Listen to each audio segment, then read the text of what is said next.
I pray heaven to bestow the best of blessings on this house and all that shall hereafter inhabit it. May none but honest and wise men ever rule under this roof. Welcome to Visions, a series of visits to almost everywhere. I'm your host and fellow traveler, Herb Malsman. This week on Visions, we're back in Washington, D.C. to continue our private tour of the White House. Our guides are White House curator Betty Monkman and Secret Service agent Jeff Bowman. Let's return now to Betty, Jeff, and the White House. Here we go. During our congressional guided tours in the morning, we encourage all of our tour officers to wrap the tour up with that prayer. It gives a deeper meaning to the whole experience here at the White House. So this is not an end today. This is sort of not a beginning, but we're kind of midpoint. But this is where the tour is finished up right here. Correct. I think it's well done. It's a nice way to go with it. Okay, so let's. I guess I'm just looking. Could I just say something too in regard to the Adams? Abigail Adams came a few weeks later, as Officer Bowman has said. But next year, in the year 2000, will be the 200th anniversary of them moving into the White House in November of the year 2000. So we're going to be having, the White House Historical Association is going to be having a symposium, and there are going to be many events here and around the country commemorating that event. Okay, so the year 2000 is coming up, and everybody is heck bent. I'm not going to say because we're right here at the prayer, so I'm not going to say. I'm going to say heck bent to make 2000 the millennium, the beginning of the new millennium. The official White House millennium begins when the new millennium, 2001 or 2000. Where do we stand on that? This would be the official version. I said, if the White House would only say, folks, 2001. I mean, what is the official stance on this? The White House Millennium Office, which is run by members of Mrs. Clinton's staff, have contacted the people at the Naval Observatory here, or the National Observatory here, and they do say that the millennium begins on January 1st, 2001. But there will be many activities here in the city of Washington on December 31st, 1999, to celebrate the turn of the calendar. The turn of the century, the completion of the... The century actually begins in also 2001, yes. Right, so no, officially, 2000 is a wonderful number, and all the planets are going to be lined up, and there's a lot of great things happening, but 2001 is really the date. According to the atomic clock, correct? Now that's official, folks, the atomic clock. But we are interested in the year 2000 because of the anniversary of the White House. Sure. Okay, so then it's the millennium sort of the White House, the 200th anniversary. Not millennium, it would be the whatever. 200th anniversary. 200th anniversary, but the millennium is 2001. There you go. Okay, let's cut tape. Here we go. Just going back as we were leaving, Betty, you were saying? I just wanted to mention that the State Dining Room was refurbished by Mrs. Clinton and the Committee for the Preservation of the White House just last September. The walls in this room, too, are beautifully carved. They date, again, from Theodore Roosevelt's administration, and they're painted now kind of a stone color with the architectural highlights in white paint and glazed, but the walls were actually a very dark oak to begin with, and Theodore Roosevelt hung his moose heads and his well, actually they were purchased, he didn't shoot them, but moose heads and deer heads and so forth around the room. But we do have new fabrics, new floral fabrics at the draperies, and a new carpet design for the room, new upholsteries on the chairs. We've had tables conserved and had paint removed from them, so they're back to their original mahogany color. So the room is a fresh, new look for the new for the 200th anniversary next year. And we can't get a sandwich here on the way through, huh? No. In fact, the kitchens, I think, are probably exhausted right now from the dinners. It's the weekend. Okay, do we move along? Yes. Here we go. Let's move on. Cut tape. Take A. We're back on. Ready? We're standing here at the door to the State Dining Room leading into the Great Cross Hall, which is the sort of promenade corridor here at the White House. But there's most of these rooms are very ceremonial rooms where entertainment takes place, but there is one office that is on this floor, and that is the usher's office, the chief usher's office. And that's a very ancient a title that was used in English homes.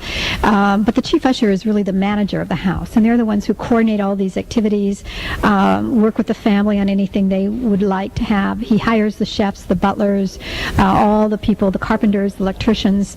We have about 90 people who take care of the house, and the chief usher is the manager.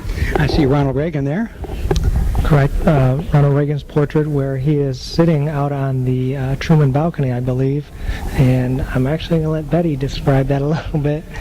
Betty? This is actually the second portrait of President Reagan that was painted. Another painting was done earlier, and it hung as the official portrait for a few years. And then President Reagan, I think, started to think about it and decided that he would prefer another painting. So this one by Raymond Kinsler now hangs as the official portrait. But it shows President Reagan seated, leaning against one of the columns on the portico, as Jeff said. President Reagan's a very difficult president to capture on canvas. He was very photogenic and very appealing in photographs. And I think sometimes paintings don't do him as much justice as photographs do. I think he looks a little bit there. He looks like he might, around the mouth, a little anger, he seems a little tense there around the mouth. He sat for this portrait after he left the presidency, not while he was president. Oh, so I see. There's a building named after him, Ronald Reagan, right near here somewhere. The National Trade Center, yes, which houses many government agencies down at 14th and Pennsylvania Avenue. Yeah, I was thinking, I was looking at the building. Here's a man who was an actor, and he was, he was okay as an actor. I mean, he wasn't celebrating and won Oscars. He didn't, and then he had Death Valley Days, he goes to GE Theater and all that. And he went through. But here he comes. He becomes president, and now airports and there's Mount Rushmore. There was a move to put him on Mount Rushmore for a while, but here he is. I mean, he's the man did some glorious things after GE Theater. Quite a career, yes, certainly. Yeah, quite a career. His name is throughout the and of course, state. I think he was an original. I might point out that I think in his early years he was a Democrat, and we have a wonderful portrait of Franklin Roosevelt here. He was a Democrat. In his younger years, before the presidency took such a toll on him. Mm-hmm. A young man, graying, but certainly not looking as he did near the end. Okay, so we're at Lafayette. We are here. We're looking at. That's a plaster bust of Lafayette, who, of course, was one of Washington's assistants in the American Revolution. Lafayette, we were here. We are here. Okay, Lafayette, we are here. Okay, let's cut tape. Here we go. We're going downstairs now. And coming downstairs, we're going to be going to a couple of places, visiting a couple of spots that the regular tour doesn't touch upon. So let's. I see Eisenhower. It looks like. Is that Eisenhower? And Churchill, yes. Eisenhower and Churchill. I was thinking Churchill, but yeah, sure, why not? We are standing in the ground floor corridor, which is directly below the state floor, and we do have two bronze busts of President Eisenhower and Winston Churchill, who was an honorary American citizen, and that bust was given by American friends of Winston Churchill. Wasn't his mother from Brooklyn, or? His mother was an American, yes. Brooklyn? Yes, perhaps. Yeah, I think Brooklyn. I'm from Brooklyn, there you go. I think maybe Jeff could say a little bit about this corridor. We are standing in the ground floor corridor, and this corridor is 168 feet long, connects the east wing of the White House to the west wing of the White House. It's also nicknamed the Hallway of the First Ladies because of the portraits that are on display here on the ground floor corridor. I see Rosalind Carter here. Correct, Rosalind Carter. Our most recent portrait of a First Lady is a little bit further down the hallway, Mrs. Barbara Pierce Bush. Mm-hmm. And I believe we have Mrs. Ford off to our left. Okay, Mrs. Ford is here. The only non-elected president we had. President Ford, correct. And his portrait is upstairs outside the East Room. Right. Okay, but he still gets his portrait. So this is the corridor of First Ladies. The ground floor corridor, which, yes, is in which we hang many of the more contemporary First Lady portraits. This is a beautiful room we're coming into right now. Are we going in here? I see the presidential seal, the President of the United States, seal of the President of the United States. We're walking in. I'm coming in for. This is a. Oh, here we go. Here we go, Jeff. This seal is actually the seal of the President of the United States prior to the ending of World War II, and the difference between this seal and the current seal is the eagle's head. In this seal, the eagle's head is pointed towards the left claw, which clutches arrows. At that time, it was to show that we were a nation that would defend our democracy and our way of life. Well, because of the death and devastation of World War II, President Truman, feeling that we shouldn't be known as such a country so ready to fight, had the seal changed. So now that the eagle's head points towards the right claw, which clutches an olive branch, to show that we are a nation seeking peace. So this is the original seal then. This is the old seal, yes. And in fact, it was up in the floor in the entrance hall. And when during the Truman invasion, President Truman had it removed and put above the door because he didn't feel people should walk on the seal of the president. Right. Okay, moving into a really nice. This is right now for the mural. I mean, this is my favorite room. I could get get comfortable right in here. This is a beautiful room. Let's paint a picture. This is the diplomatic reception room. Its name derives from its use throughout this century when ambassadors who come to present their credentials to the president come through this entrance. But it is an entrance an exit for the family as they come and go to either get in their limousines or on their helicopter or for events on the South Lawn. The murals are. This is actually a wallpaper, not a mural, but it's a wallpaper that was printed in France in the 1830s on wood blocks, and it's called Scenic America. And it shows scenes of America in the time of Andrew Jackson. We have Niagara Falls, the Natural Bridge of Virginia, the Port of Boston, the parade grounds at West Point, a view of New York Harbor from the New Jersey shore. And the paper is still being printed in France today by the company, the Zuber Company, who made the paper in the 1830s.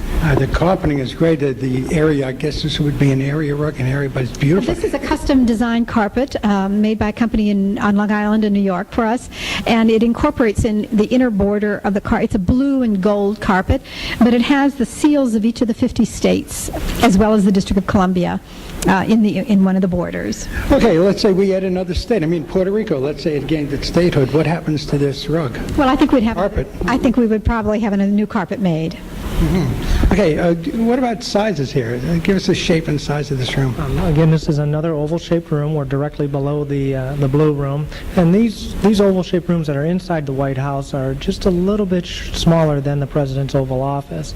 If I can add one interesting thing about this rug or carpet here in the room, there's only two words in the whole carpet. The words "Hope" and "Arkansas." For the state of Rhode Island, the state seal contains the word "Hope" in it, and for the state seal of the state of Arkansas contains the word Arkansas. Very fitting for President Clinton being from Hope, Arkansas. Was that the plan? Just a coincidence. Just a coincidence. Any reason for the placement of these beautiful chairs here? Just sort of, I mean, is there a reason for placement? It could be a conversation when people are sitting on the small little settees along the wall, that the chairs could be then used for people who are having a conversation. And the same is true in front of the mantel. We have a group of 4 chairs that Mrs. Clinton and the President as well meet many people here, have their photographs taken with them. So this is where it happens. The heads of state, they sit here and then. Not necessarily heads of state as much as many Americans, actually, who come to meet particularly Mrs. Clinton and the President as well. They're right here. You know, right outside, even though since I'm not going to get to meet the President and Mrs. Clinton today, there's a gentleman with cameras. Your camera $4, his camera $6. He takes a picture with the President and the First Lady right there. I'm sure you see that out the gate. I think at the appointment gate. Correct. That's on the north side of the East Executive Avenue. There's a gentleman out there that has the cardboard cutouts of the President and First Lady.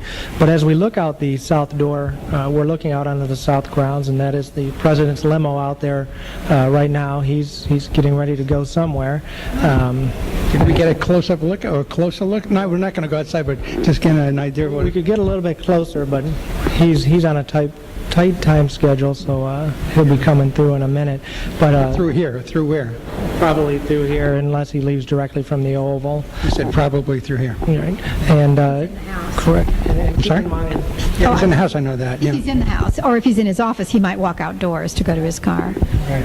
Okay, so I see police coming out here, so I guess that's, yeah. And the color is sort of a gold. The upholstery is gold. It's a very beautiful gold silk. Yeah. Correct. And this is also the room where, through the years 1933 to 1945, Franklin Roosevelt conducted most of his famous fireside chats here in front of the fireplace. I see those police officers walking out. This is in. I mean, they'll be joining the motorcade wherever the president's going. We have a large contingency of Secret Service that travel with him. They look like they're ready for almost anything. I mean, it's almost nuclear what they're carrying in there. Yep, they're part of our counter-assault team, and they will react to any ground threat against the president. So one of the several entities that travel wherever the president goes. The president's probably going to one of the local hotels to address address a group or something like that today, which are rather frequent things that he does. Very exciting. Okay, so where are we going now? Oh, we're going to love this right here. We're going to be looking at some dishes and silver and platters and plates, and I'll try to pick out the plate that Jacqueline Kennedy, didn't she design something? We call this the China Room, and actually Mrs. Kennedy was one of the few first ladies who did not select a pattern. They weren't here. I think perhaps there were discussions, but no china was made during the Kennedy administration for the White House. She did select a very simple glassware pattern that was made in West Virginia. Very simple. It has no etchings or carving at all on it, but it's called the President's House, and it continues to be used here for official dinners. So I was seeing, it looks like probably for a 12, about 16 or 20 different types of plate, maybe more, different borders. There are eagles, and I'm looking at the eagles, and the eagles have the old seal. I mean, these plates have the old seal. The one that you're looking at right now was ordered by President Wilson during World War I, so that would have the old seal on it. But if you looked at the service ordered by President and Mrs. Reagan in the early 80s, they would have the new seal. Yeah, they have the seal there.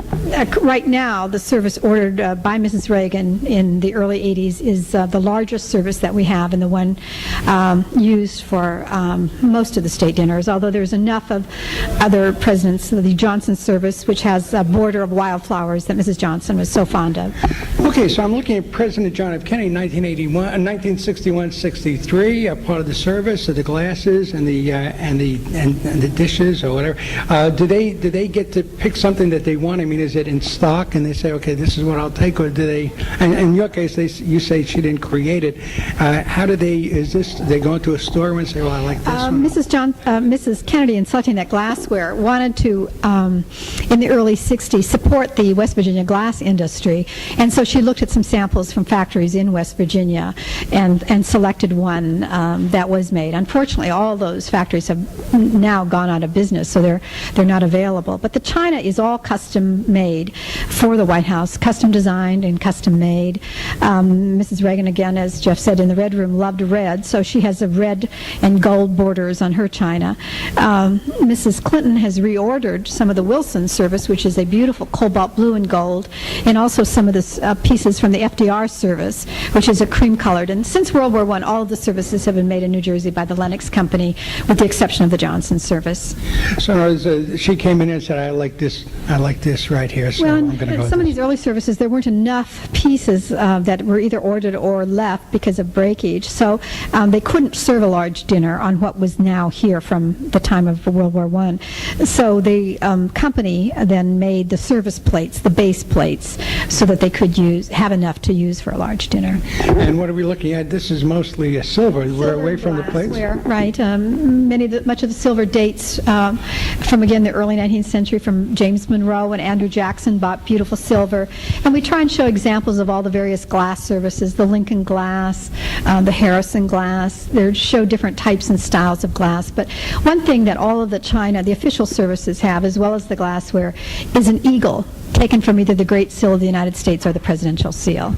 Now the public doesn't come down here, so what we're looking at right now basically is for the visitors, state visitors, to come in and sort of tour. So it's not for the public what we're saying right now. Well, correct, except for our congressional guided tours, which you would get tickets either from your congressman's office, which this time of year they're looking at least a 6 months advance notice, or if you're invited by one of the offices of the president. If the First Family aren't going to use these rooms, which is mainly, really about half the time, we're able to open these up to the guided tours of the White House. Any particular reason why the general public doesn't come down here? I mean, what makes this off limits? Well, it's more of a logistical thing more than anything else. They come through the corridor here, but these rooms are very small, and there's with the 4,000 to 6,000 people that we get each morning, it's just almost logistically impossible to get people in and out of these rooms, and that's really the reason. You had a year or so ago, maybe a couple of years ago, you had a guest guests come in, a lady who did some damage. Where did that happen, and what was the outcome there? That was up in the Blue Room. It was a woman at the end of Public Tours who pulled out a can of red spray paint and proceeded to spray the white marble busts of Columbus and Americus Vespucci and the wallpaper. But we were able to get very good conservators to clean them and repair them for us, and so you would not notice the damage at all today. So it was in the Blue Room is where it happened. It kind of occurred to me, we're looking at some wonderful things here. We have the Lincoln porcelain, service, and yes. would that be porcelain, or? It's all porcelain, yes. And the Lincoln service is known often as the Royal Purple Service. Mrs. Lincoln loved purple, both in clothes, and she upholstered furniture, and she selected the purple for her service. And really, the glassware too is some of the most elegant glassware made for a president. These, up until World War I, all these services were made abroad in France or in England, but the glassware was always made in the United States. But this room really shows the taste of the various presidents who lived here. We have pieces dating back to George Washington's time and then up to the present day. So in other words, the glassware we're looking at, Lincoln's glassware, they actually held this glass, this crystal. They actually used what we're looking at here. Correct, and then depending on the number of place settings that we have available of any particular set and how many guests are coming in for a social event, the President and the First Lady can realistically use any piece of china that they'd like to, or any set of china. Oh, so they can mix and match down here. I might say that too, that because the public does not come into this room, we do lend many pieces from these services to the Smithsonian Institution where they are available for the public to see. Mm-hmm. And whenever a new service now is made for the White House, we make a place setting for the Smithsonian for every new service that's made. Archie Bunker's chair is there. Lincoln's glassware should be there. Was Rutherford B. Hayes a hunter? He wasn't a hunter, but an artist convinced Lucy Hayes, Mrs. Hayes, that if the service had to be made in France, at least they could put American plants and animals on the service. So we have the duck on the game. We have a wonderful turkey platter. We have oyster plates. We have the okra in a soup dish. The little ice cream platter has a form of a snowshoe on it. So every piece in the service, and we have over 500 pieces of this service still here in the White House, has a different design on it. It's unique. The form of this, so would you say, is a turkey platter here? This is a game platter for the duck, a mallard duck. But we do the same. The corners are rolled. Yes, and this was something that this artist, Theodore Davis, did. It was made in France by the Haviland Company, but the artist was the one who drew these shapes and designed the pieces. Betty, if you were elected president tomorrow, well, firstly, it can go either way. Where you came down here and you were asked to pick out what you like, find your favorite. What's your favorite here? Well, I am very fond of the service that President and Mrs. Polk ordered, which particularly many of these services had a dinner service and a dessert service. And the Polk dessert service has an apple green border, and then in the center of each plate are wonderful hand-painted images of American flowers, the daffodils, the roses, the peonies, and so forth. And then in the border is also the shield from the Great Seal of the United States. And I think it's a very, very beautiful service. It's beautiful. I see a broken dish over here. President Millard Fillmore's dish is broken. Some of these have come to us from families. Not every president has ordered an official service. And in order to have a president represented, we have received these things back from families and descendants. And even today, things get broken, unfortunately, and they're very fragile things, porcelain. Jeff, if you were elected president tomorrow and you were forced to come in here and they had you in blindfold and they said, okay, quick, pick a pattern, what do you go for? Or do you leave it up to the missus? Well, I would probably pick the Lincoln purple and gold china. To me, that's very presidential in my view. Plus, I think that the colors are beautiful, as well as the representation of the American eagle on the Lincoln china, the gold china. He also had the yellow or mustard china, which was more for everyday use. And he was a wartime president, Civil War. His eagle is facing the olive branch. Well, they really didn't have a presidential seal when Lincoln was president, so this eagle is taken from the Great Seal of the United States, from the arms of the United States, which is housed at the State Department. But he is facing the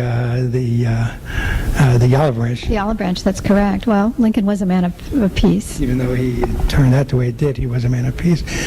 Okay, so what else in this room should we be looking at? at now? I'm Betty? interested in this wonderful portrait of Mrs. Calvin Coolidge. With Doggy. With one of her she had two white collie dogs here, and this is Rob Roy, one of them. But this is a very large, tall painting of her. She's painted in a long red velvet dress, standing with the White House in the background, and her white collie dog near her. And what about these chairs, the significance of these chairs These here? chairs are very important. We don't have many things associated with George Washington, but these two chairs, they're made in the 18th century. They're side chairs, and they were actually in President Washington's home in New York when he was president. So they are very important in terms of their use by Washington in another president's house. Secret Service, do anybody ever sit down on these things? I mean, what happens if somebody sits in one of these? Not in these two chairs. The what? Not in these two chairs. These chairs are not to be, no seating. The other furniture is used, but these two chairs in particular, we try to keep everybody off of them. What is the one thing people want to do when they? What is the most popular site when tourists come in? What do people want to see the most? Probably the Lincoln bedroom, which unfortunately they don't get a chance to see. But more guests are interested in either the East Room or the State Dining Room, probably because they've seen that on television more than anything. The movie The American President really highlighted state dinners here at the White House, and I think we probably get more viewers on C-SPAN now when we have state dinners. Can we get into the Lincoln bedroom, please? It's on the family floor, and unfortunately, we cannot go up there today.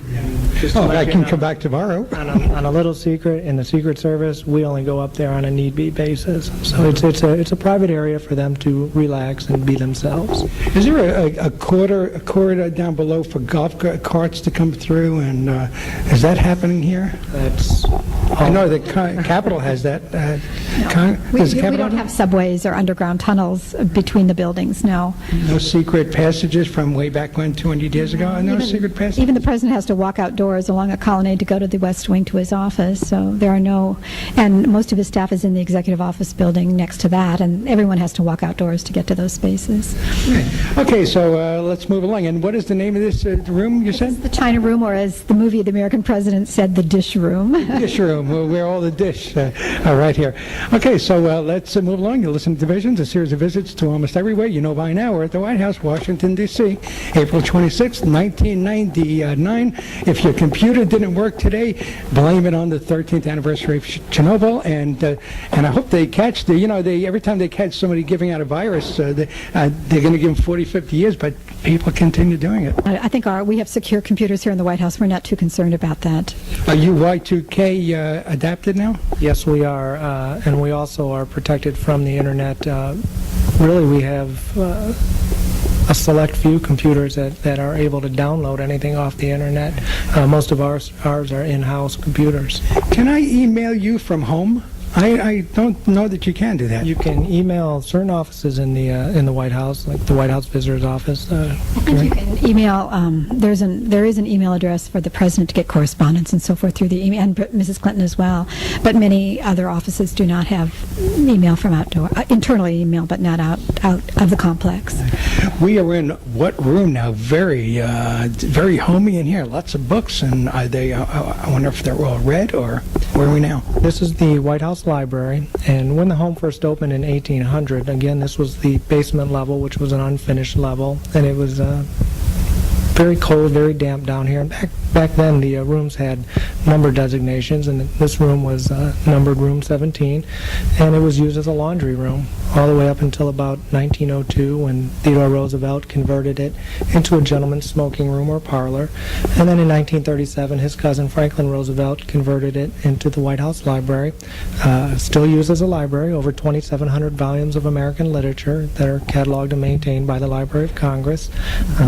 Many presidents since Franklin Roosevelt have come down here and read. I know personally during the Persian Gulf War, President Bush was down here just about every night selecting books and reading just to occupy his time. President Clinton, big reader, would have either come down and select books or have books taken up to the resident. Chelsea, when she was here before going away to college, always down here reading. Where would they read here? Oh, well, I see the settee. Is that a couch or a There's chair? a desk that they can sit at and read, but also they can take books up to the private quarters. Many of these books are biographies of the presidents, histories of the United States. So I think, from what Jeff was saying, there are books in here that would be of inspiration, shall we say, to many of the residents here, but also good reference books as well. The speechwriters use many of these books. And as he said, President Clinton and Mrs. Clinton both are avid readers, and there are many, many books that belong to them personally up in their private quarters as well.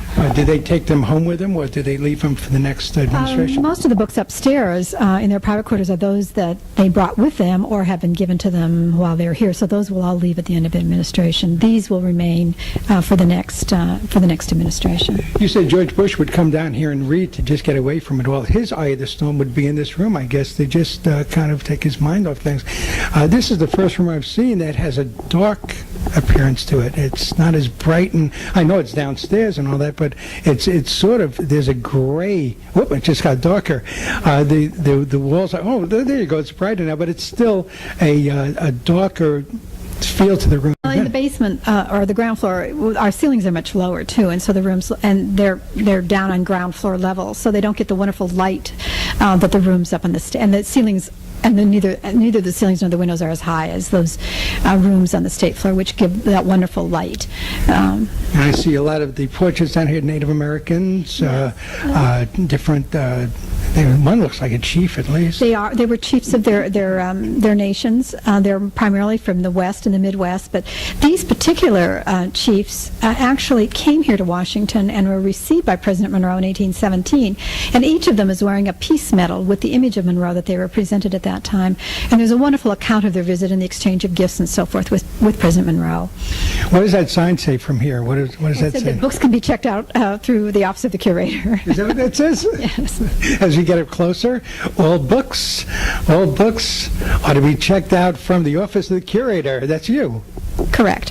After 6 p.m., please contact Usher's office. Who is that for? I mean, it's certainly not Mr. Clinton or Ms. Well, we Clinton. like to know that people take books out because it is a library that's cataloged, like any library, organized. We're going to put all of this on computer soon and have a nice computerized index to all these books. There is a card catalog in the window, so people can look for specific books. Or is if Ms. Clinton comes down here this evening, she wants a book, she signs it out. Well, she lets us know, or lets the usher's office know that she's taken it. Yeah, see, there's something, folks, that nobody else knows, and we give you a little insight into this thing. Okay, and some of the books, I'm just looking at the Crowded Years and Robert Dale Owen, a biography, and what else? Well, the wonderful Dumas Malone. You said Dumas Malone? Dumas Malone's books, his classic studies of Jefferson, papers of Abraham Lincoln, Woodrow Wilson, all the really classic studies of the presidency. And we're going to be, in the next year, getting ready for the year 2000, we're going to be adding new biographies of the presidents that have been done since these books were selected in the 1960s. Sure. What's your favorite down here? Let's go back to favorites for a moment. If you had to select a book right now, what would you kick off your shoes and get down on that couch and hang out and read? Well, I've never really taken the time to view the names of the books, but pretty much anything, biographies about either Abraham Lincoln or Franklin Roosevelt, two presidents that I personally admire. And you, Betty, what would you opt for if you were in this room right now, wanted to check out a book for the evening? Actually, I'm doing a book on the White House collection right now, and I've been using this library a lot because of the various biographies of the president. So I'm not sure I have a specific. I have borrowed a lot of these books and have used them as resources. You're here about 32 years now, as a matter of fact. You said through Johnson? I started at the end of the Johnson administration, yes. Well, that's true. Hey, you're very fortunate to. You must be doing a pretty good job. So you are doing a book on the historic objects that we have that have come in since John Adams was president, actually, and then up through the present day. Yeah. Any significance in this map here? This is actually a plan of the city of Washington. It was, of course, so the city of Washington was designed by Pierre L'Enfant, who was a French engineer who worked with Washington in the American Revolution, and was selected by Washington to plan the city of Washington. And this is a plan for what the city would look like in the year 1800 when the government moved from Philadelphia. 20 years ago. almost 200 years ago. That's correct. And it shows the access, the diagonal streets that, of course, we all know and are so familiar with today, intersect with circles.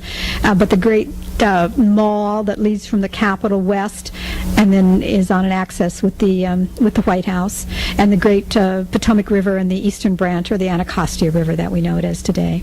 Can you show me how I get home from here? Depending on where you're going. I have no idea what I came out. They gave me the main routes, but they didn't tell me about all these little deals here. 495. It's going to take me forever. So, but I have time till tomorrow morning to get the car back. So, Jeff, you just pointed at Jeff. I'm sorry. Go. Tom, I'm sorry. Oh. Hey. I just wanted to point out a few things in the room. One is a little likeness, a wax miniature of James Hoban, the architect of the White House, who Jeff said was an Irish immigrant. And then below it is the earliest printed image of the White House, just the bare block of the house before the porticos were built on the north and south in the 1820s, and before the wings were built in the 20th century. So it shows the house as it would have looked when Adams was here, and also when Jefferson, Madison, Monroe were president. I see the swords there. What is gifts or? These are commemorative swords. One is a sword that was actually commissioned by the French volunteers in the American Revolution to give to George Washington, but it wasn't finished before his death. And so in the 1940s, the President of France gave it to President Franklin Roosevelt for the American people. And the other is a commemorative sword made by the state of Virginia for its native son, Zachary Taylor, who was president in the early 1850s. And it shows the various battles that he was engaged in. He was a great hero of the Mexican-American War, and the battles at Monterrey and Buena Vista that he was involved with in the 1840s. Okay, and again, the name of this room is? This is the official White House Library. Mm-hmm. And that's it. Well, it has many purposes. Jimmy Carter used to give some of his famous fireside cardigan chats here in front of the fireplace, and Larry King interviewed President Clinton here in front of the fireplace for Larry King Live. This is Duncan Fife furniture. I'd like to point out this chandelier. It's a beautiful chandelier made of painted wood and cut glass, originally for candles. It's been converted to electricity, and once belonged to the family of James Fenimore Cooper, who was the first American author to gain international notoriety. Again, coming back to the darkness, the colors are darker than I see in it. The fireplace is a dark wood rather than a white marble. So there's a dark. Is it for feel? I mean, there you see what I mean about the darkness in the room? Perhaps it's for a reading room, it's a little more cozy, shall we say, as cozy as White House rooms can be. And I think the books with their lend a little bit of a dark color as well to the room. But I think it's one of the warmest rooms in the house. Do you get to speak to the first ladies? I mean, you've been with a lot of first ladies coming, or a few of them anyway. Do you get to speak to them? Do they talk about their personal feelings for the building, for their home? Are they homesick? Do they come here and say, well, it's kind of, what are the ups and downs for the any ups and downs here? I think the first ladies or presidents can speak to that. I think each family does make this house a home. I don't think anybody quite knows what to expect when they move in here, and I think certainly the lack of privacy, I would think, would be a major something that they would have to deal with when they come to the office. But I think that they grow to love the house. I've heard Mrs. Clinton many times give interviews and speak to groups about the house and what it has meant to her, and the many objects. She's been very active in the Committee for the Preservation of the White House and feels a real responsibility for what she does as First Lady here in the House. Right. Security in the building. You have 4,000 to 6,000 people coming in a day into this building.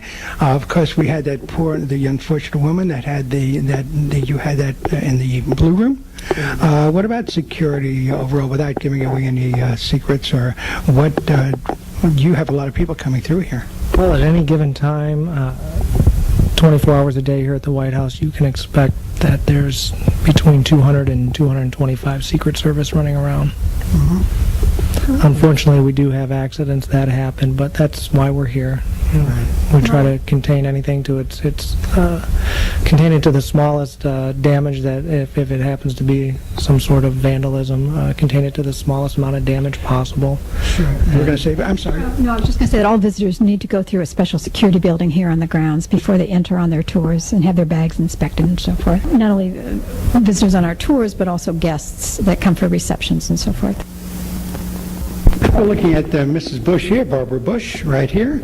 And two things I want to look at as we go through it. Some great sculpture there. Can we take a look at that? Yes, and I might just point out Mrs. Bush's portrait, which is the most recent portrait of our First Lady that we have. And you can, she's seated in a chair with a little portrait nearby framed of her dog Millie.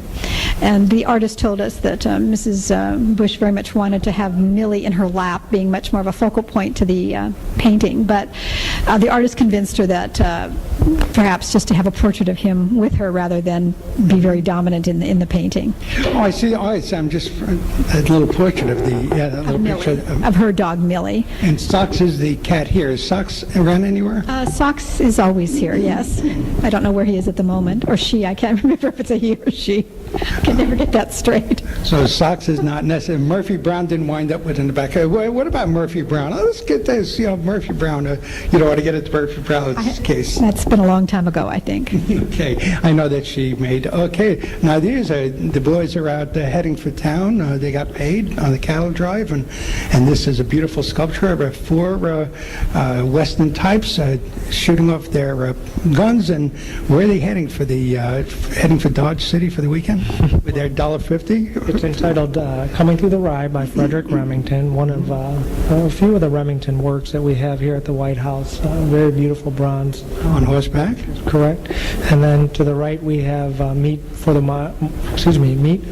Wild Men by Russell, and another beautiful bronze sculpture. The title again is Meat for the Wild Men. Describe that. Now they're crossbow and they're Indian. They're not crossbow but bow and arrow, and they are doing what? Shows American Indians and a herd of buffalo, and it looks like they're attempting to slay them, so they will have their dinner. Would that be considered today politically incorrect, or if somebody did that today? I'm not sure if buffalo are wild men protected, but it was the sign of the times. It was a needed process, and. Well, I think that we have had questions about that title, but we have kept it because that was the way the artist of the sculpture entitled it, and so that's the reason it remains. Yeah, Meat for Wild Men. There you go. Okay, so sorry, I said I wasn't going to go political, but we had to. It reflects, I think, an attitude of a particular time. Right. Yeah. Okay. Well, no, you didn't create it, so don't worry about it. Okay, where are we now, and what are we doing? I see some more dishware over there, more china. Well, because the China Room is not open to the public, we have put a large piece of furniture here which shows a few of the services so that the public will have an opportunity while they're here to see some of the presidential China services. Just to make a point, we were talking again about this sculpture. It really, you can't take it out. This is part of the history of this home. This sculpture is part of this. Is a gift. Everything you've seen today and that we've talked about in any of these rooms are all part of the permanent collection of the White House, and they belong to the American public and to the American people, and will stay here, administration through administration. Right. And people still are very generous to give us historic objects or important paintings, and they remain the property of the U.S. government. It's our history. That's correct. It's our history. Okay, what are we doing here now? I think we're almost done with the tour. Okay, we can. We're coming through out the door. We're exiting the way the public actually enters the house. Okay, and some more over here. Is that Calvin Coolidge? That is Calvin Coolidge. Garfield. Where's Garfield? Garfield is on the grand staircase, at the top of the grand staircase, so he's not someone. Why do you have a particular interest in Garfield? It's just that I've been saying, okay, that must be Garfield. That must be Garfield. That I've yet to see. Who are these presidents here? President Grover Cleveland, who was president twice in 2 non-consecutive terms in the 1880s and 1890s. Calvin Coolidge from the 1920s. Millard Fillmore, who succeeded to the vice presidency on the death of Zachary Taylor in the 1850s, and then later in the 19th century, the president who succeeded Garfield is Chester Arthur, a very debonair New Yorker who was vice president and then president in 1881 when Garfield died. Okay, so Jimmy Carter can turn around now and run again. I mean, once you're out, are you out? I mean, how does that work? What happens there? You said he was twice president. Right. this date, you can only serve 2 terms as president. It doesn't have to be consecutive terms, but you are limited to 8 years. Prior to Franklin Roosevelt, there wasn't a limit, which is why Roosevelt started his 3rd term, made it halfway, or 4th term, I'm sorry, and made it halfway through before his death.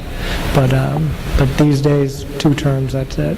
Okay, so Reagan couldn't be president again. He's had the 2 terms, but Bush would be Bush could almost find his way back here. Yes, there is a constitutional amendment now limiting, as Jeff said, the presidency to 2 terms, 2 4-year terms. I always got the impression with Franklin Roosevelt, because his cousin, or was it his cousin, Theodore Roosevelt, said he will not be drafted for another term, he won't serve another one, and he always felt like, well, he shouldn't have done that, but once he said he had to. It's almost like Franklin Roosevelt wasn't going to make the same mistake. He was going to keep on running until it was over. Of course, Franklin Roosevelt was the president during the Depression and then during World War II, but Theodore Roosevelt did leave the presidency and ran again in 1912 and lost. So he came back. Well, he tried to come back, but Wilson was elected. Woodrow Wilson was elected. We are about to, I just got the word because we've had 2 hours here. It was set for 2 hours and we're running on 2 hours now. We are about to finish up in just a few more moments, and we're looking at some pictures over here, some photographs. Let's first, I guess we'll do the Oval Office first. Well, I thought you might be interested in many visitors. Of course, they do not go to the Oval Office, and so we have put an exhibit here to show photographs of the way the president uses the office and then how it has looked during various other administrations. The Oval Office is perhaps the most important room here in the White House. It's known to most Americans and people abroad as well. And these photographs depict all the various events and occasions when the president meets heads of state or various other people in the Oval Office. The Lincoln bedroom, is it used? Is it a used room? I hear the bed's not that comfortable. What about it?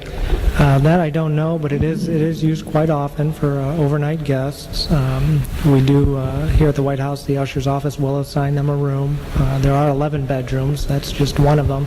Also, the Queen's bedroom is often used. What haven't we seen today that we wish we had? Describe some of the rooms that we didn't get to see. And I know the Oval Office because the president is here, and the Rose Garden, so on and so forth. But what didn't we get to see today? Well, I think the West Wing, perhaps, with the Cabinet Room, the Roosevelt Room, the Oval Office, and then, of course, all the family quarters and guest rooms and the family areas. We did not see the service areas, the kitchens, the flower shop, the behind-the-scenes rooms, nor the working offices of the staff, which are numerable.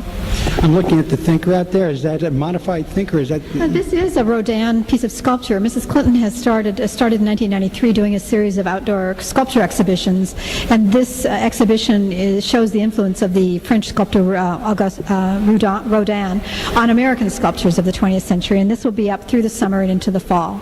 And then we'll have another exhibition. Right. I'm looking at now, is that the part of the presidential entourage now? That's part of the motorcade. Everywhere the president goes, there's a series of vehicles that will follow, depending on what he's going to do. We always have the White House Communication Agency, which is the large vans you see out there. They will tape all movements, videotape as well as record. And then you'll also have press vehicles in the motorcade, and of course Secret Service all about. Speaking of Secret Service, and of course, going back to Kennedy, because he was, Reagan was shot at, but fortunately lived. James Brady was hurt rather badly. But what did we learn? Do you learn each time something like that happens, or what do you learn by it when things go wrong? Well, I'm not the official spokesperson for the Secret Service, but everything is a learning experience. We have a whole team of individuals that try to think or dream up of any type of anything that could happen to the president, and it doesn't have to be an attack by another individual. It could be the president slipping and falling like he did at Greg Norman's house, and we have to react to things like that. So for everything that we think of, unfortunately, there's somebody else coming up with a new idea. So we do our best to prepare for that. Sure. I'm looking at architectural changes in the president's house. President being the, I know that portico, not portico, but that terrace, that's something fairly, well, no, a balcony was added. President Truman added on the south side of the house, to the south portico, a porch or a balcony, which many families have used to have dinner, to have lunch, to sit out on a beautiful spring or summer evening, or entertain friends as well. But that was done in 1946. What would you like to say about the building? You've been here. You've not lived in here, as you said. But what are your feelings about the building and coming to work? I mean, you get up and you head out to work. Not very many people on this planet are getting to do what you do on a daily basis. What are your feelings coming to work here? Do you still get sort of a tingle out of it? Do you still enjoy it? Is it kind of jaded for you now? I enjoy the history that's constantly being made in the building. I think that's what makes the White House very unusual. It's not just a museum, and it's not just an historic building in which history happened a long time ago. It changes and evolves, and there are always interesting things going on and interesting people that one is able to meet, and to feel that you're living through a period of history, I think provides a real wonderful way to work, place to work. Do you see things new all the time? Have you seen it all now? Have you seen everything in this building? Not everything, but in the house itself, I think I have been in every single space, although I was recently in a space I'd never been in before, in sort of a mezzanine level. But yes, I know the building very well. Tell us something that the public doesn't know. I mean, your favorite unknown fact here at the White House.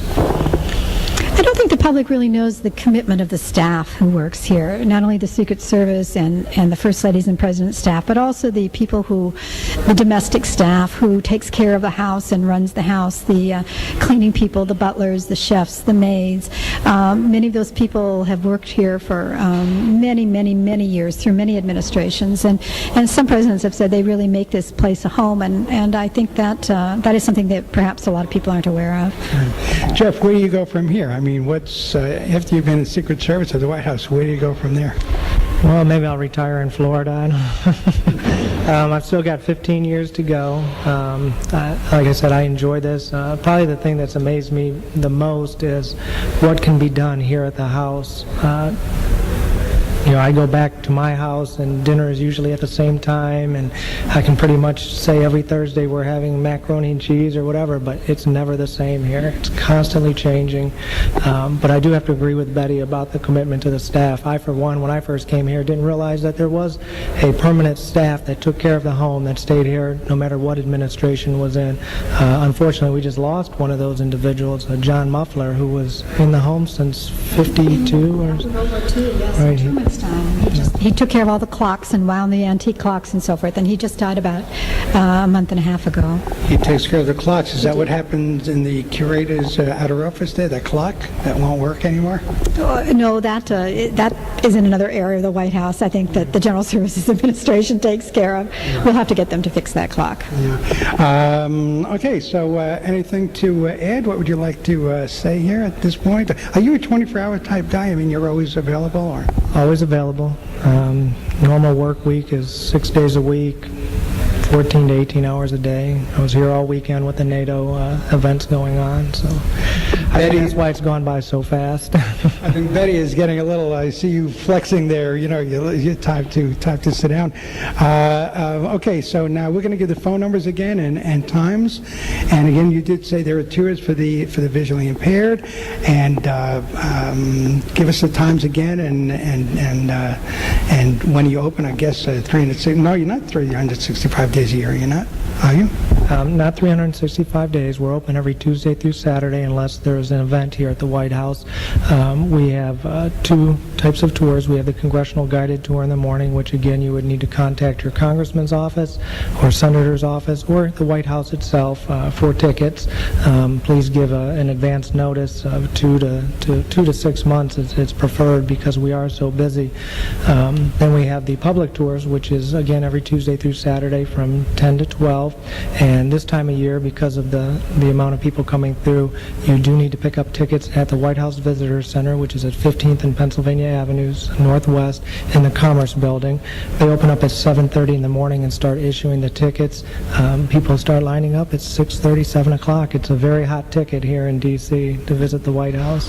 When George Bush was coming, I'm sorry, Bennett. No, I just want to say those are free tickets. They're free tickets, but they're timed for a specific time of the morning to come to kind of regulate the tours a little bit more. But there is no charge for those tickets.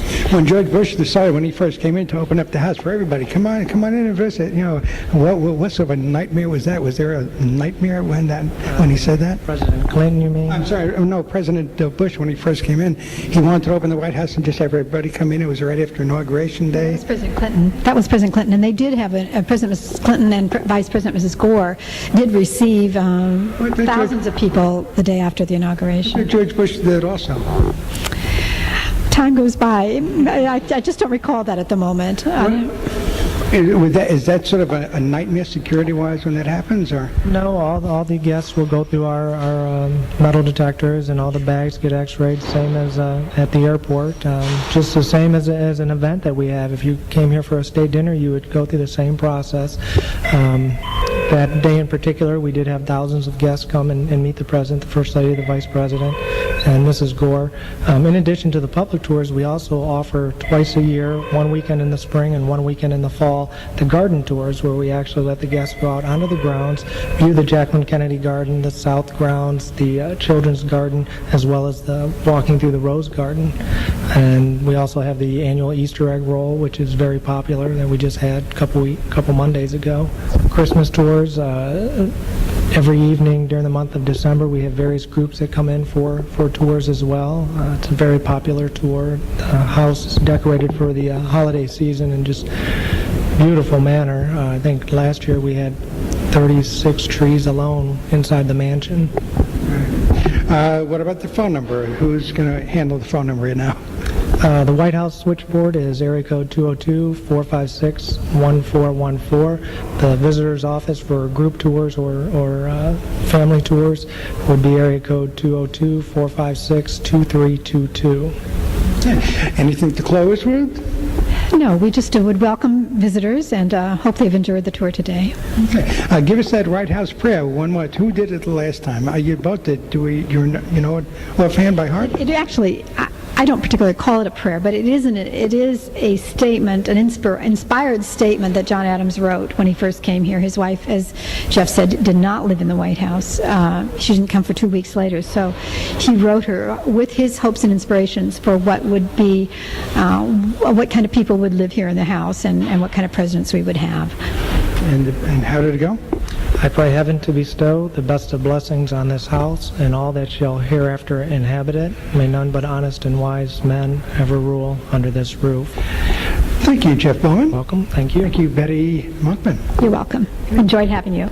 Thank you. Before closing this edition of Visions, I want to thank Ann McCoy of the White House for her help at the beginning of my quest to visit the White House. And I also want to thank once again Sharon Solomon, Director of the Equal Employment Opportunity Department, for her invaluable assistance in setting up this tour. And of course, I want to thank you, Shirley. I also want to thank the legal departments of the White House for helping expedite the arrangements in setting up the tour. And of course, I want to thank you for tuning in today. Until next time for Visions, a series of visits to almost everywhere, I'm your host and fellow traveler, Herb Mossman. Thanks for tuning in. Goodbye. And I said, if the White House would only say, folks, 2001, I mean, what is the official stance on this? The White House Millennium Office, which is run by members of Mrs. Clinton's staff, have contacted the people at the Naval Observatory here, or the National Observatory here, and they do say that the millennium begins on January 1st, 2001. But there will be many activities here in the city of Washington on December 31st, 1999, to celebrate the turn of the the Well, it's the calendar. turn of the century, the completion of the, The century actually begins in also 2001. 2001, yes. Right, so no, officially, 2000 is a wonderful number, and all the planets are going to be lined up, and there's a lot of great things happening, but 2001 is really the date. According to the atomic clock, correct? Now that's official, folks, the atomic clock. But we are interested in the year 2000 because of the anniversary of the White House. Sure. Okay, so then it's the millennium sort of the White House, the 200th anniversary. Not millennium, it would be the whatever. 200th anniversary. 200th anniversary, but the millennium is 2001. There you go. Okay, let's cut tape. Here we go. Just going back as we were leaving, Betty, you were saying? I just wanted to mention that the State Dining Room was refurbished by Mrs. Clinton and the Committee for the Preservation of the White House just last September. The walls in this room, too, are beautifully carved. They date, again, from Theodore Roosevelt's administration, and they're painted now kind of a stone color with the architectural highlights in white paint and glazed, but the walls were actually a very dark oak to begin with, and Theodore Roosevelt hung his moose heads and decided that he would prefer another painting. So this one by Raymond Kinsler now hangs as the official portrait, but it shows President Reagan seated, leaning against one of the columns on the portico, as Jeff said. President Reagan's a very difficult president to capture on canvas. He was very photogenic and very appealing in photographs, and I think sometimes paintings don't do him as much justice as photographs do. I think he looks a little bit there. He looks like he might around the mouth a little anger, he seems a little tense there around the mouth. He sat for this portrait after he left the presidency, not while he was president. Oh, so I see. There's a building named after him, Ronald Reagan, right near here The somewhere. International Trade Center, yes, which houses many government agencies down at 14th and Pennsylvania Avenue. Yeah, I was thinking, as I was looking at the building, here's a man who was an actor, and he was, he was okay as an actor. I mean, he wasn't celebrating and won Oscars. He didn't, and then he had Death Valley days. He goes to GE Theater and all that. And he went through. But here he comes. He becomes president, and now airports and there's Mount Rushmore. There was a move to put him on Mount Rushmore for a while, but here he is. I mean, he's the man did some glorious things after GE Theater. Quite a career, yes, certainly. Quite a career. His name is throughout the And of course, state. I think he was an original. I might point out that I think in his early years he was a Democrat, and we have a wonderful portrait of Franklin Roosevelt here. He was a Democrat. In his younger years, before the presidency took such a toll on him. Mm-hmm. A young man, graying, but certainly not looking at. I pray heaven to bestow the best of blessings on this house and all that shall hereafter inhabit it. May none but honest and wise men ever rule under this roof. Welcome to Visions, a series of visits to almost everywhere. I'm your host and fellow traveler, Herb Malsman. This week on Visions, we're back in Washington, D.C. to continue our private tour of the White House. Our guides are White House curator Betty Monkman and Secret Service agent Jeff Bowman. Let's return now to Betty, Jeff, and the White House. Here we go. During our congressional guided tours in the morning, we encourage all of our tour officers to wrap the tour up with that prayer. It gives a deeper meaning to the whole experience here at the White House. So this is not an end today. This is sort of not a beginning, but we're kind of midpoint. But this is where the tour is finished up right here. Correct. I think it's well done. It's a nice way to go with it. Okay, so let's. I guess I'm just looking. Could I just say something too in regard to the Adams? Abigail Adams came a few weeks later, as Officer Bowman has said. But next year, in the year 2000, will be the 200th anniversary of them moving into the White House in November of the year 2000. So we're going to be having, the White House Historical Association is going to be having a symposium, and there are going to be many events here and around the country commemorating that event. Okay, so the year 2000 is coming up, and everybody is heck bent. I'm not going to say because we're right here at the press. So I'm not going to say. I'm going to say heck bent to make 2000 the millennium, the beginning of the new millennium. The official White House millennium begins when the new millennium, is it 2001 or 2000? Where do we stand on that? This would be the official version he did near the end. Okay, so we're Lafayette. We are here. We're looking at. That's a plaster bust of Lafayette, who, of course, was one of Washington's assistants in the American Revolution. Lafayette, we were here. We are here. Okay, Lafayette, we are here. Okay, let's cut tape. Here we go. We're going downstairs now.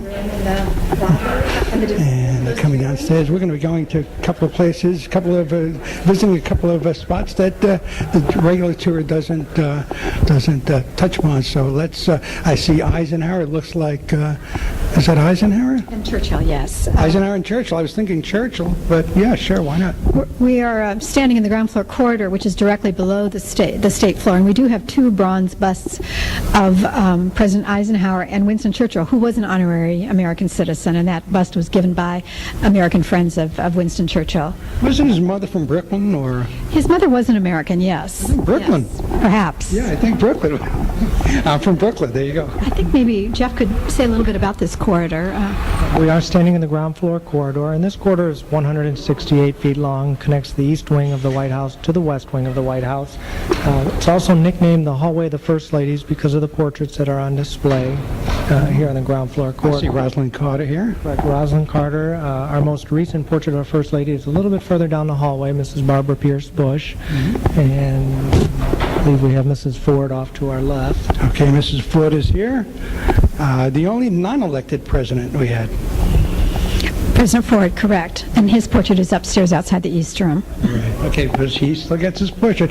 So this is the corridor. Well, actually, they were purchased. He didn't shoot them, but moose heads and deer heads and so forth around the room. But we do have new fabrics, new floral fabrics at the draperies, and a new carpet design for the room, new upholsteries on the chairs.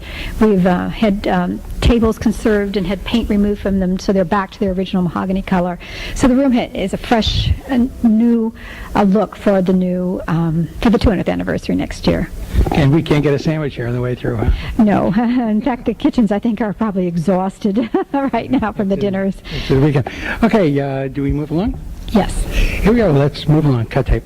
Take A. We're back on. Ready? We're standing here at the door to the state dining room leading into the Great Cross Hall, which is the sort of promenade corridor here at the White House. But there's most of these rooms are very ceremonial rooms where entertainment takes place. But there is one office that is on this floor, and that is the usher's office, the chief usher's office. And that's a very ancient a title that was used in English homes. But the chief usher is really the manager of the house, and they're the ones who coordinate all these activities. Work with the family on anything they would like to have. He hires the chefs, the butlers, all the people, the carpenters, the electricians. We have about 90 people who take care of the house, and the chief usher is the manager. I see Ronald Reagan there. Correct. Ronald Reagan's portrait where he is sitting out on the Truman balcony, I believe. And I'm actually going to let Betty describe that a little bit. Betty? This is actually the second portrait of President Reagan that was painted. Another painting was done earlier, and it hung as the official portrait for a few years. And then President Reagan, I think, started to think about it. And